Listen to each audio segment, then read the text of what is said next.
नमस्कार, मैं हूं आपके साथ अंजलि। देश के सबसे बड़े न्यूज नेटवर्क TV9 में आप सभी का स्वागत है। आप देख रहे हैं न्यूज टॉप 9। मॉनसून सत्र को चौथे हफ्ते का पहला दिन है आज और पेगासस मुद्दे पर आज भी हंगामे के आसार हैं। आज पीएम मोदी जारी करेंगे किसान सम्मान निधि की अगली किस्त और आज पीएम मोदी की अध्यक्षता में UNSC की बैठक। देश की अहम खबरों को जानने के लिए देखिए टॉप 9 राष्ट्र। आज संसद के मानसून सत्र के चौथे हफ्ते का पहला दिन है। आज भी पेगासस जासूसी मुद्दे को लेकर विपक्ष के हंगामे के आसार हैं। हर दिन संसद की कार्यवाही हंगामे की भेंट चढ़ गई। विपक्ष लगातार पेगासस के अलावा बेरोजगारी, किसान आंदोलन, पेट्रोल डीजल के बढ़ते दामों को लेकर दोनों सदनों में हंगामा कर रहा है। राज्यसभा और लोकसभा के विपक्षी दलों के नेताओं की आज एक बैठक होगी। बैठक में आगे की रणनीति पर चर्चा की जाएगी। बैठक का आयोजन सुबह 10 बजे राज्यसभा के कमरा नंबर 43 में होगा। विपक्ष की मांग है कि मुद्दे के समाधान के लिए प्रधानमंत्री नरेंद्र मोदी को पेगासस मुद्दे पर हस्तक्षेप करना चाहिए। संसद के मानसून सत्र के साथ दिल्ली के जंतर मंतर में किसानों की संसद भी जारी है। आज किसान संसद की कमान महिलाओं के हाथ में होगी। रोजाना 200 की संख्या में किसान कृषि कानूनों के खिलाफ जंतर मंतर पर धरना प्रदर्शन कर रहे हैं। प्रदर्शन में महिला, बुजुर्ग और युवा किसान भी बढ़ चढ़कर भाग ले रहे हैं। पीएम मोदी आज वीडियो कॉन्फ्रेंसिंग के जरिए प्रधानमंत्री किसान सम्मान निधि योजना के तहत लाभ की अगली किश्त जारी करेंगे। 9.75 करोड़ से ज्यादा लाभार्थी किसान परिवारों को 19,500 करोड़ रुपए से ज्यादा धनराशि का ट्रांसफर किया जाएगा। कार्यक्रम के दौरान पीएम किसान लाभार्थियों से बात भी करेंगे। केंद्रीय कृषि मंत्री नरेंद्र सिंह तोमर कार्यक्रम में मौजूद रहेंगे। प्रधानमंत्री मोदी आज शाम 5:30 बजे संयुक्त राष्ट्र सुरक्षा परिषद में समुद्री सुरक्षा को लेकर होने वाली उच्च स्तरीय बैठक की अध्यक्षता करेंगे। बैठक के दौरान आतंकवाद रोधी उपायों और शांति रक्षा मिशन पर चर्चा होगी। पीएम UNSC की अध्यक्षता करने वाले भारत के पहले प्रधानमंत्री बन जाएंगे। बैठक में रूस के राष्ट्रपति व्लादिमीर पुतिन भी हिस्सा लेंगे। कांग्रेस सांसद राहुल गांधी आज 2 दिन के जम्मू कश्मीर दौरे पर श्रीनगर पहुंचेंगे। इस दौरान राहुल प्रदेश कांग्रेस कमेटी के मुख्यालय का उद्घाटन करेंगे और पार्टी कार्यकर्ताओं से मुलाकात करेंगे। राहुल जम्मू कश्मीर प्रदेश कांग्रेस कमेटी के अध्यक्ष गुलाम अहमद मीर के बेटे की शादी में भी शामिल हो सकते हैं। जम्मू कश्मीर के उपराज्यपाल मनोज सिन्हा ने कुंड कुलगाम में एक कार्यक्रम को संबोधित करते हुए कहा कि तरक्की के लिए प्रयास की जरूरत है। शांति, समृद्धि और आवाम की बेहतरी के लिए सभी को मिलकर प्रयास करने की जरूरत है। सभी धर्म एक साथ रहें और फले फूले। अमन और प्यार के चलते ही विकास हो सकता है। मिजोरम के साथ सीमा विवाद को लेकर असम के मुख्यमंत्री हेमंत बिस्वा शर्मा आज दिल्ली में पीएम मोदी से मुलाकात करेंगे। इस दौरान उनके साथ राज्य के बीजेपी सांसद भी मौजूद रहेंगे। असम और मिजोरम दोनों राज्यों की ओर से आरोप प्रत्यारोप के बाद बातचीत के जरिए भी तनाव को कम करने की कोशिशें की जा रही हैं। मुंबई में बीजेपी विधायक नितेश राणे ने कहा कि मुंबई में हालात पश्चिम बंगाल जैसे हैं। यहाँ गणेश उत्सव मनाना मुश्किल है। नितेश के मुताबिक राज्य में हिंदू धर्म खतरे में है। गणेश उत्सव मंडलों के जारी नए नियमों से त्योहार मनाना मुश्किल है। उन्होंने राज्यपाल भगत सिंह कोश्यारी से मिलकर अपने त्योहार की रक्षा करने की मांग की है। बेकाबू बाइक डिवाइडर से टकराने से कहां हुई युवक की मौत, कहां हुई सिलेंडर लीक होने से लगी आग में 3 बच्चियों की मौत। आज आजादी का अमृत महोत्सव मनाएगी योगी सरकार और यूपी में कांग्रेस का बीजेपी गद्दी छोड़ो मार्च। राज्यों की अहम खबरों को देखते हैं टॉप 9 देश प्रदेश में। हैदराबाद के उप्पल इलाके में एक तेज रफ्तार बाइक के बेकाबू होकर डिवाइडर से टकराने से हुए हादसे में एक इंजीनियरिंग छात्र की मौत हो गई। हादसे में छात्र के सिर में गंभीर चोटें आई थीं, जिसकी वजह से घटनास्थल पर ही उसकी मौत हो गई। ये भीषण दुर्घटना सड़क किनारे लगे CCTV कैमरे में कैद हो गई। तेलंगाना के कामारेड्डी जिले में तेज रफ्तार बेकाबू कार ने 2 बाइक सवार को जबरदस्त टक्कर मार दी। CCTV फुटेज में दिख रहा है कि कार की रफ्तार इतनी तेज थी कि बाइक सवार को टक्कर मारने के बाद वो उछलकर दूर जा गिरा। हादसे के बाद से ही दोनों बाइक सवार गंभीर हालत में अस्पताल में भर्ती हैं। पुलिस CCTV फुटेज के आधार पर मामले की जाँच कर रही है।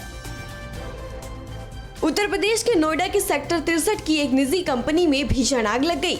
आग की लपटें दूर से दिख रही थीं। आग की चपेट में दूसरी कंपनी भी आ गई। फायर ब्रिगेड की 6 से ज्यादा गाड़ियों ने घंटों की मशक्कत के बाद आग पर काबू पाया। आग के लगने के कारणों का अब तक पता नहीं चला है। उत्तर प्रदेश के आजमगढ़ में खाना बनाते समय गैस लीक होने से लगी आग में 3 मासूम बच्चियों की झुलसकर मौत हो गई। पड़ोसियों की मदद से घर में लगी आग पर किसी तरह काबू पाया गया। हादसा अहरौला थाना क्षेत्र के इमामगढ़ गांव में हुआ। पुलिस केस दर्ज कर मामले की जांच में जुटी है। उत्तर प्रदेश की योगी सरकार अगस्त क्रांति दिवस के मौके पर आज आजादी का अमृत महोत्सव मनाएगी। चौरी चौरा शताब्दी महोत्सव के आयोजन और काकोरी ट्रेन एक्शन की वर्षगांठ पर वीर शहीदों के नमन का कार्यक्रम होगा। कार्यक्रम में राज्यपाल आनंदीबेन पटेल और यूपी के मुख्यमंत्री योगी आदित्यनाथ समेत कई मंत्री शामिल होंगे। कांग्रेस पार्टी आज उत्तर प्रदेश सरकार के खिलाफ प्रदेश भर में बीजेपी गद्दी छोड़ो मार्च निकालेगी। कांग्रेस महासचिव व यूपी प्रभारी प्रियंका गांधी के निर्देश पर यूपी प्रदेश अध्यक्ष अजय लल्लू की अगुवाई में पार्टी विधानसभा स्तर पर इस विरोध प्रदर्शन को शुरू करने जा रही है। लखनऊ पश्चिम विधानसभा में ये मोर्चा निकाला जाएगा। पंजाब के मोहाली में हुई अकाली नेता विक्रमजीत उर्फ विक्की की हत्या के बाद कुख्यात गैंगस्टर लारेश बिश्नोई की फेसबुक पोस्ट आई सामने, जिसमें उसने शूट आउट को अंजाम देने वालों से बदला लेने की धमकी दी है। पोस्ट में ये दावा भी किया गया है कि विक्की लारेश बिश्नोई का करीबी जरूर था, लेकिन उस पर कोई आपराधिक मुकदमे दर्ज नहीं है। आंध्र प्रदेश के गुंटूर जिले के ताड़ेपल्ली गैंगरेप मामले में पुलिस ने मुख्य आरोपी कृष्णा किशोर को करीब 50 दिन बाद गिरफ्तार किया। इसके अलावा पुलिस ने एक आरोपी शेख हबीब को गिरफ्तार किया। वहीं दूसरा मुख्य आरोपी वैकेंट प्रसन्ना अब भी फरार है। आरोपियों ने वारदात को उस समय अंजाम दिया जब इलाके में लड़की अपने मंगेतर के साथ घूमने गई। फिल्म और टेलीविजन इंडस्ट्री के मशहूर कलाकार अनुपम श्याम का रविवार को निधन हो गया। 63 साल के अनुपम कुछ सालों से किडनी की बीमारी से जूझ रहे थे। उनके निधन पर टीवी जगत के कलाकारों ने शोक व्यक्त किया है। टीवी सीरियल प्रतिज्ञा में ठाकुर सज्जन सिंह का किरदार निभाने वाले अनुपम ने हिंदी फिल्मों के अलावा द लिटिल बुद्धा और स्लम डॉग मिलेनियर जैसे इंटरनेशनल फिल्मों में भी काम किया था। इधर राजस्थान के बारा में बाढ़ के बाद हालात क्यों है चिंताजनक। कहां नदी में कटान की वजह से स्कूल का हिस्सा नदी में समाया। जलस्तर बढ़ने की वजह से निचले इलाकों में घरों में कहां भरा पानी। बाढ़ बारिश से जुड़ी खबरों के लिए देखिए टॉप 9 बाढ़ बारिश। राजस्थान के बारा में बाढ़ के बाद हालात काफी चिंताजनक बने हुए हैं। घरों में 10-10 फीट पानी भरा हुआ है, जिससे घरों का सामान और कपड़े सभी बह चुके हैं। ऐसे में यहाँ लोगों को प्रशासन की ओर से कोई मदद नहीं मिली है। लोग एक दूसरे के जरिए आटे के कट्टे और अन्य जरूरी सामान पहुँचा रहे हैं। राजस्थान के कोटा के सांगोद में बाढ़ के चलते करोड़ों रुपए का नुकसान हुआ है। सांगोद के लोगों को आरोप है कि बाढ़ से हुए करोड़ों का नुकसान के लिए पूरी तरह प्रशासन ही जिम्मेदार है। अगर प्रशासन ने समय रहते पहले मॉनिटरिंग रखी होती और लोगों को सही समय पर सचेत किया होता तो नुकसान कम होता। उत्तर प्रदेश के जल शक्ति मंत्री डॉक्टर महेंद्र सिंह ने रविवार को बलिया में बाढ़ क्षेत्रों का हवाई दौरा किया और गंगा के बढ़े जलस्तर के हालात पर जायजा लिया। कलेक्ट्रेट में समीक्षा बैठक में उन्होंने कहा कि बाढ़ प्रभावित इलाकों में राहत व बचाव कार्य शुरू कर दिए गए हैं। एनडीआरएफ, एसडीआरएफ की टीमें लोगों को सुरक्षित स्थानों तक पहुंचा रही हैं। यूपी के गोंडा घाघरा नदी में तेजी से हो रहे कटान की वजह से स्कूल का हिस्सा नदी में समा गया। करीब 15 दिनों से स्कूल की इमारत के नीचे कटान हो रही थी। नदी की कटान की वजह से आसपास के गांवों में दहशत का माहौल है। घाघरा नदी जिले की 2 तहसीलों में हर साल ऐसी ही तबाही मचाती है। यूपी के वाराणसी में गंगा का जलस्तर ने लोगों को डराना शुरू कर दिया है। नदी के किनारे के आसपास के कई इलाकों में घरों में तेजी से पानी आना शुरू हो गया है। स्थानीय लोग अपने घरों में दूसरी मंजिल पर शिफ्ट हो गए हैं। लोग अपने घरों के बुजुर्ग और मरीजों के हालात को देखते हुए सुरक्षित स्थानों पर भेज रहे हैं। प्रयागराज में गंगा और यमुना का जलस्तर बढ़ रहा है। इसके चलते शहर में गांव के निचले इलाकों में काफी दिक्कत हो रही है। कई जगहों पर आवाजाही पूरी तरह से बाधित हो गई है। एसडीआरएफ की टीमें लोगों को रेस्क्यू करने में जुटी हैं और प्रशासन की टीम भी हालात पर नजर रखे हुए है। हमीरपुर जिले में यमुना और बेतवा की वजह से आई भीषण बाढ़ से हालात खराब है। जिधर देखिए उधर पानी ही पानी नजर आएगा। जहां कई परिवार जल प्रलय के बाद से ही भुखमरी की कगार पर हैं। उनके पास न खाने को कुछ बचा है, न सर छिपाने के लिए छत बची है। बाढ़ के कहर से तबाह हुए सैकड़ों परिवारों की आस अब सिर्फ सरकार से बची है। बाढ़ से सबसे ज्यादा प्रभावित यूपी के जालौन में सेना का रेस्क्यू रविवार को भी जारी रहा। दूर के गांव में फंसे 130 लोगों को सेना ने बचाकर सुरक्षित स्थानों तक पहुंचाया। राहत पहुंचाने के लिए एयरफोर्स का हेलीकॉप्टर बुलाया गया। हेलीकॉप्टर से इन गांवों में खाद्य सामग्री गिराई गई। जिला प्रशासन की टीमें भी सेना के साथ मिलकर काम कर रही हैं। उत्तर प्रदेश के बांदा में यमुना नदी का जल स्तर खतरे के निशान से 4 मीटर ऊपर बह रहा है। बांदा से फतेहपुर से कानपुर वाला हाईवे बंद कर दिया गया है क्योंकि इन सड़कों पर 5 फीट पानी ऊपर आ चुका है। बाढ़ से निपटने के लिए पीएसी ने मोर्चा संभाल रखा है। जिला प्रशासन के मुताबिक एनडीआरएफ की टीमें पहुंच रही हैं। बांदा के करीब 3 दर्जन गांवों का संपर्क मार्ग टूट गया है। आज देश लौट रहे टोक्यो ओलंपिक के पदकवीर, ओलंपिक में ऐतिहासिक प्रदर्शन करने वाले खिलाड़ियों का आज दिल्ली में भव्य स्वागत और सम्मान समारोह की तैयारी भी है। टोक्यो ओलंपिक में भारत को इकलौता गोल्ड मेडल दिलाने वाले नीरज चोपड़ा के लिए पानीपत में उनकी ताई उनका पसंदीदा चूरमा के लड्डू बना रही हैं। खेल की दुनिया से जुड़ी खबरों के लिए देखते हैं टॉप 9 खेल। टोक्यो ओलंपिक में शानदार इतिहास रचने के बाद भारतीय ओलंपिक दल आज देश लौट रहा है। भारतीय दल के एथलीट्स शाम करीब 5 बजे दिल्ली एयरपोर्ट पर लैंड करेंगे। एयरपोर्ट पर उनके स्वागत के बाद दिल्ली के मेजर ध्यानचंद स्टेडियम में पदक जीतने वाले खिलाड़ियों के लिए सम्मान समारोह का भी आयोजन किया गया है। इस दल में महिला और पुरुष हॉकी टीम के साथ गोल्ड मेडलिस्ट नीरज चोपड़ा भी होंगे। भारतीय ओलंपिक दल के स्वागत और सम्मान समारोह के लिए सुरक्षा इंतजाम को लेकर स्पोर्ट्स अथॉरिटी ऑफ इंडिया ने दिल्ली पुलिस को चिट्ठी लिखी है। चिट्ठी में कहा गया है कि नेशनल हीरो को बधाई देने के लिए स्टेडियम में काफी संख्या में लोगों के होने की संभावना है। ऐसे में भीड़ की आशंका को देखते हुए स्टेडियम के आसपास सुरक्षा और ट्रैफिक व्यवस्था के पुख्ता इंतजाम किए जाएं। कोरोना महामारी के बीच खेलों का महाकुंभ टोक्यो ओलंपिक सफलता के साथ संपन्न हुआ। कल रंगारंग कार्यक्रम के साथ 32वें ओलंपिक खेल का समापन हुआ। कोरोना की वजह से स्टेडियम में बिना दर्शकों के ओलंपिक के सभी इवेंट हुए। शानदार आतिशबाजी और मनमोहक लाइटिंग के साथ संपन्न हुए ओलंपिक समापन समारोह की खूबसूरती देखने लायक थी। 16 दिन तक चले इस खेल महाकुंभ में 205 देश, 33 खेल, 339 इवेंट्स और 11,000 से ज्यादा एथलीट्स ने हिस्सा लिया था। टोक्यो ओलंपिक के समापन समारोह में भारत के 10 भारतीय एथलीटों और अधिकारियों ने हिस्सा लिया। भारतीय दल के ध्वजावाहक ब्रॉन्ज मेडल जीतने वाले पहलवान बजरंग पुनिया थे। पुनिया क्लोजिंग सेरेमनी परेड में हाथों में तिरंगा लिए चल रहे थे। क्लोजिंग सेरेमनी की परेड में हिस्सा लेने वाले सभी देशों का दल शामिल होता है। इस दौरान शानदार प्रदर्शन करने वाले भारतीय खिलाड़ी इस यादगार पल का आनंद लेते भी नजर आए। टोक्यो ओलंपिक भारत के लिए शानदार और अब तक का सबसे यादगार ओलंपिक रहा। भारत ने ओलंपिक के इतिहास में पहली बार एथलेटिक्स में कोई मेडल जीता। नीरज चोपड़ा ने ट्रैक एंड फील्ड इवेंट के जेवलिन थ्रो में गोल्ड मेडल जीतकर नया इतिहास रचा। भारत ने टोक्यो ओलंपिक में कुल 7 मेडल जीते, जिसमें 2 सिल्वर और 4 ब्रॉन्ज मेडल शामिल थे। इससे पहले 2012 लंदन ओलंपिक में भारत ने 6 मेडल जीते थे। टोक्यो के बाद अगला ओलंपिक 3 साल बाद 2024 में फ्रांस की राजधानी पेरिस में होगा। टोक्यो ओलंपिक के समापन के साथ ही पेरिस में भी अगले ओलंपिक के स्वागत की तैयारियां शुरू हो गई हैं। टोक्यो से ओलंपिक मशाल पेरिस के लिए रवाना हो गई है। टोक्यो ओलंपिक के समापन समारोह में टोक्यो के मेयर और आईओसी के अध्यक्ष ने ओलंपिक फ्लैग पेरिस के मेयर को सौंप दिया। पेरिस के मशहूर एफिल टावर पर भी ओलंपिक का फ्लैग लहराया गया। उत्तराखंड की सरकार ने भारतीय महिला हॉकी टीम की खिलाड़ी वंदना कटारिया को राज्य की महिला सशक्तिकरण और बाल विकास विभाग का ब्रांड एम्बेसडर बनाया है। सीएम पुष्कर सिंह धामी ने वंदना को तिलू रौतेली पुरस्कार से भी सम्मानित करने का ऐलान किया है। टोक्यो ओलंपिक में दक्षिण अफ्रीका के खिलाफ वंदना ने 3 गोल दागे थे। ओलंपिक में हैट्रिक गोल दागने वाली वंदना पहली महिला भारतीय हॉकी खिलाड़ी है। भारतीय क्रिकेट टीम के कप्तान विराट कोहली ने ओलंपिक में शानदार प्रदर्शन करने वाले खिलाड़ियों को बधाई दी है। ट्विटर पर लिखे संदेश में कोहली ने कहा है, जीतना और हारना खेल का हिस्सा है, लेकिन जो मायने रखता है वो है कि आपने अपने देश के लिए बेस्ट दिया। हम सभी को आप पर गर्व है और मैं भविष्य के लिए आपको ऑल द बेस्ट विश करता हूँ। जय हिंद। बारिश की वजह से भारत और इंग्लैंड के बीच खेला गया नॉटिंघम टेस्ट ड्रॉ हो गया। टेस्ट मैच के आखिरी दिन बारिश की वजह से एक गेंद भी फेंकी नहीं जा सकी। भारत को 5वें दिन जीत के लिए 157 रन बनाने थे। रोहित शर्मा और पुजारा मैदान पर थे। इंग्लैंड ने दूसरी पारी में 303 रन बनाए थे। 5 टेस्ट मैचों की सीरीज का दूसरा मैच 12 अगस्त से लॉर्ड्स में खेला जाएगा।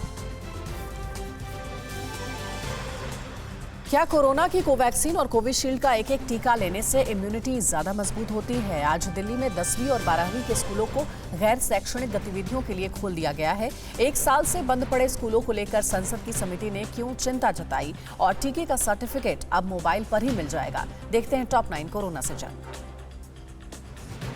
देश में 24 घंटे में कोरोना के 36,028 नए मामले सामने आए हैं, जबकि इस दौरान 747 लोगों की जान महामारी की वजह से चली गई। एक दिन में कोरोना से रिकवर होने वाले मरीजों की संख्या करीब 40,000 है। एक्टिव केसों की संख्या कम होकर एक बार फिर 4 लाख के नीचे पहुंच गई है। उधर केरल में अब भी हालात चिंताजनक हैं। यहाँ रोजाना औसतन 18,000 से ज्यादा नए केस आ रहे हैं। कोवैक्सीन और कोविशील्ड की मिक्स डोज लेने से कोरोना संक्रमण से बचाव में ज्यादातर असरदार हो सकता है। देश में वैक्सीन की मिक्सिंग पर हुई पहली स्टडी के नतीजे ICMR ने जारी किए हैं। इस स्टडी में कहा गया है कि दोनों वैक्सीन की अलग अलग डोज से एक ही वैक्सीन के 2 डोज की तुलना में बेहतर इम्यूनिटी मिलती है। स्टडी में वैक्सीन की मिक्स डोज लेने वाले लोगों में ज्यादा एंटीबॉडी पाई गई है। महाराष्ट्र में कोरोना के नए केसों में कमी को देखते हुए मुख्यमंत्री उद्धव ठाकरे ने कुछ और राहत का ऐलान किया है। अब 15 अगस्त से वैक्सीन के दोनों डोज ले चुके लोग मुंबई में लोकल ट्रेन में सफर कर सकेंगे। हालांकि वैसे ही यात्री सफर कर पाएंगे जिन्हें टीका लगाए 14 दिन हो गए हों। उधर पुणे में आज से दुकानें रात 8 बजे तक और रेस्टोरेंट 50% क्षमता के साथ रात 10 बजे तक खुल सकेंगे। दिल्ली में कोरोना की दूसरी लहर काबू में होने के बाद आज से 10वीं और 12वीं के छात्रों के लिए स्कूल आंशिक तौर पर खुल गए हैं। हालांकि स्कूल में अभी भी पढ़ाई नहीं होगी। स्कूलों को एडमिशन, काउंसलिंग और बोर्ड एग्जाम की प्रैक्टिकल एक्टिविटीज के लिए खोला गया है। अन्य शैक्षणिक गतिविधियों के लिए स्कूल खोलने को लेकर कोविड प्रोटोकॉल का सख्ती से पालन करने के निर्देश दिए गए हैं। कोरोना संक्रमण के कारण बंद पड़े स्कूलों को लेकर संसदीय समिति ने चिंता जताई है। समिति का कहना है कि स्कूलों को नहीं खोलना खतरनाक हो सकता है। समिति ने कहा है कि स्कूलों के बंद होने से छात्रों की सेहत, विशेष रूप से उनके मानसिक स्वास्थ्य पर गहरा प्रभाव पड़ा है।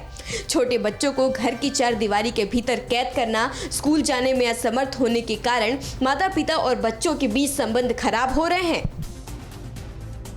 दिल्ली में आज से सभी ऑथराइज साप्ताहिक बाजारों को खोलने की इजाजत दे दी गई है। केजरीवाल सरकार ने कहा है कि इस दौरान कोविड प्रोटोकॉल का सख्ती से पालन करना होगा।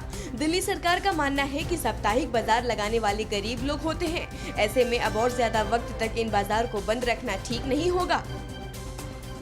कोरोना का टीका लगवाने के बाद अब लोगों को उनके मोबाइल पर ही टीकाकरण का सर्टिफिकेट मिल जाएगा। केंद्रीय स्वास्थ्य मंत्री मनसुख मांडविया ने बताया कि उससे उन लोगों को सुविधा मिलेगी जिन्हें कोविन पोर्टल या ऐप से वैक्सीन सर्टिफिकेट हासिल करने में परेशानियों का सामना करना पड़ता है। इसके लिए एक मोबाइल नंबर पर मैसेज बॉक्स में कोविड सर्टिफिकेट लिखकर भेजना होगा। कोरोना की तीसरी लहर की आशंका के बावजूद कई राज्यों से लोगों की लापरवाही की तस्वीरें आ रही हैं। जम्मू कश्मीर के शोपियां में लोकल क्रिकेट मैच के फाइनल मुकाबले में भारी भीड़ जुटी। हजारों लोग कोरोना संक्रमण के खतरे को लेकर बिल्कुल लापरवाह दिखे। इस भीड़ को लेकर जब जिला प्रशासन से शिकायत की गई तो उसने भी जांच पड़ताल की बात कहकर पल्ला झाड़ लिया। चीन में बैट वुमन नाम से मशहूर वैज्ञानिक शी जेंगली ने कोरोना वायरस को लेकर डराने वाली चेतावनी दी है। उन्होंने कहा है कि लोगों को कोरोना वायरस के साथ जीना सीखना पड़ेगा। इस वायरस के अलग अलग वेरिएंट आते रहेंगे। ऐसे में ये वायरस दुनिया भर में फैलता ही रहेगा। शी जेंगली चीन के वुहान इंस्टीट्यूट ऑफ वायरोलॉजी की डिप्टी डायरेक्टर हैं। पाकिस्तान के क्वेटा में हुए बम धमाके में 2 पुलिसकर्मियों की हुई मौत। अफगानिस्तान में तालिबान के ठिकानों पर हुए हवाई हमले में 3 आतंकी मारे गए। तालिबान ने 4 और इलाकों पर कब्जे का किया दावा और पाकिस्तान जम्मू कश्मीर में बड़ी साजिश को अंजाम देने की फिराक में है। चीन और पाकिस्तान से जुड़ी खबरों के लिए देखिए टॉप 9 चीन पाक साजिश। पाकिस्तान के क्वेटा में सेरेना होटल के पास हुए जबरदस्त धमाके में 2 पुलिसकर्मियों की मौत हो गई, जबकि 8 लोग बुरी तरह घायल हो गए। बलूचिस्तान सरकार के प्रवक्ता ने बताया कि एक पुलिस मोबाइल को निशाना बनाकर ये धमाका किया गया। बम को मोटरसाइकिल में फिट किया गया था। इससे पहले 22 अप्रैल को होटल सेरेना में ठहरे चीनी दूतावास को निशाना बनाकर हमला किया गया था।